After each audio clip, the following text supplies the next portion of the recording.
Gravitational harmonics failing to resolve. Warp bubble stability degrading. Increase output to maximum. Increasing warp output to maximum. It's happening again.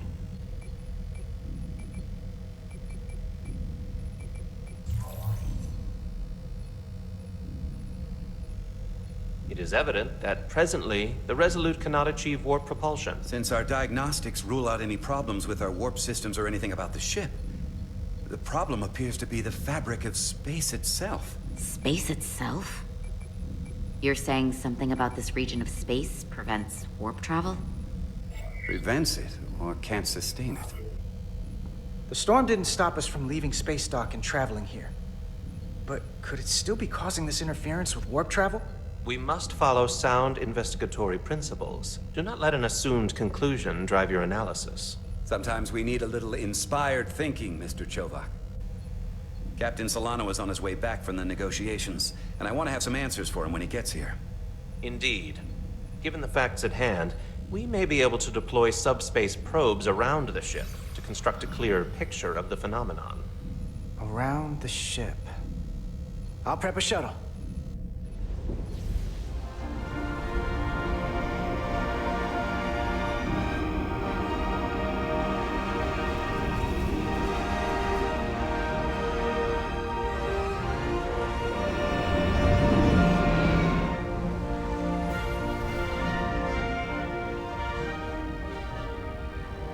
I'm setting up a waypoint at a distance roughly corresponding to the edge of our warp field. When we get there, I'll deploy the first probe.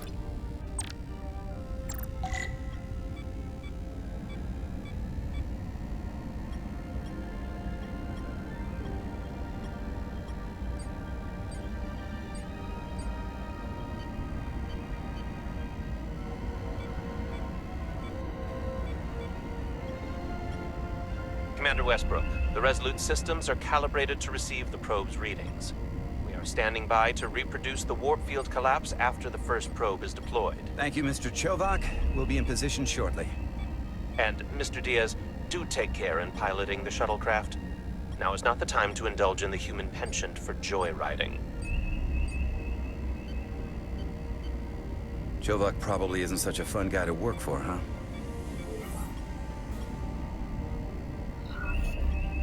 Nah, Lieutenant Commander Chovak's not so bad. You know, once you get used to him. And, I've learned a lot working under him. I have a feeling I'm going to have to work harder to be a political animal like you, with this new first officer coming aboard.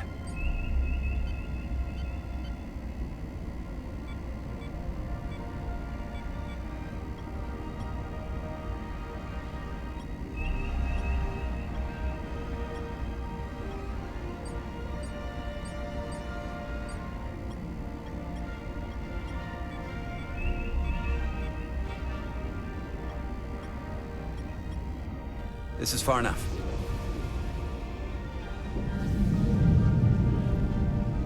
Transporting the first probe into position.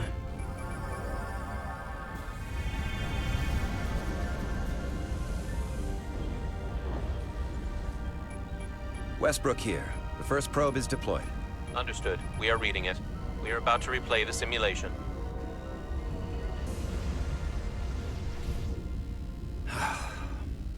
Problem? I'm just not getting any traction with her. Commander Rydek. She rejected my plan to use a deflector pulse against the storm surge. She didn't listen to me when you were out on the hull and I was trying to make it safer for you. I'm not saying there's anything wrong with the new XO. I'm sure she's a fine officer, even if we don't see eye to eye. But she didn't go through what the rest of us did. You know that. And it's hard to figure out why she'd be the one Solano chose instead of, well, one of us. I've heard some good things. You should at least give her a chance. I'll take that under advisement. Test is running. Warp field collapse in 3, 2, 1, mark.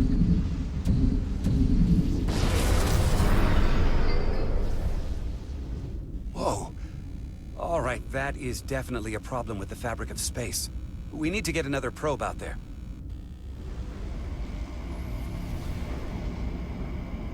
With 2 points of data, the Resolute and the probe, We've managed to get an interference pattern. I'm setting a waypoint to a particularly strong area of interference. We'll deploy the second probe there.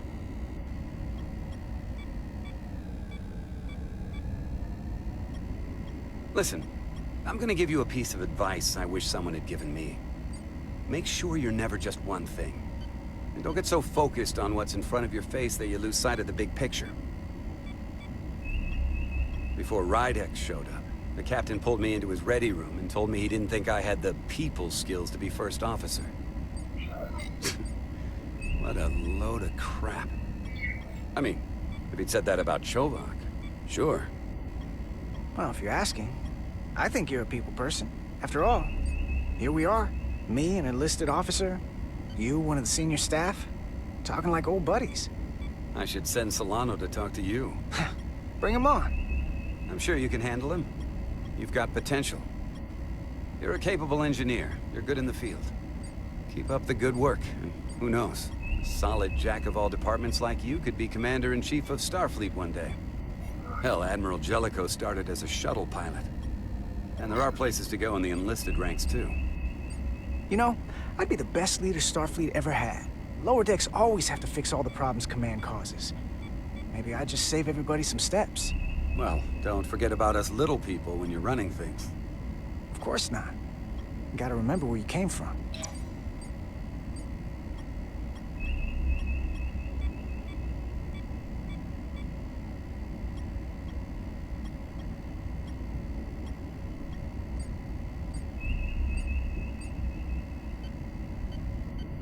Here. This is close enough. Stop the engines. Deploying the probe.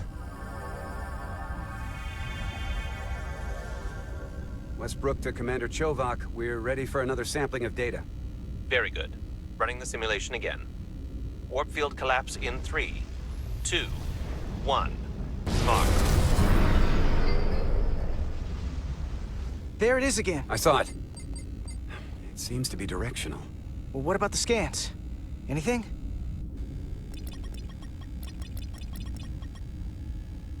Here's the readings in relation to our local space. We've got the Resolute, Otari Prime, and the probes. All this interference is overloading the sensor buffers.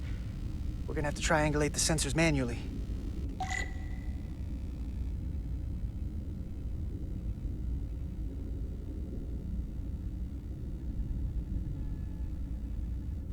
We got something. These markers indicate peaks in the gravimetric interference patterns. Let's see if I can find some more.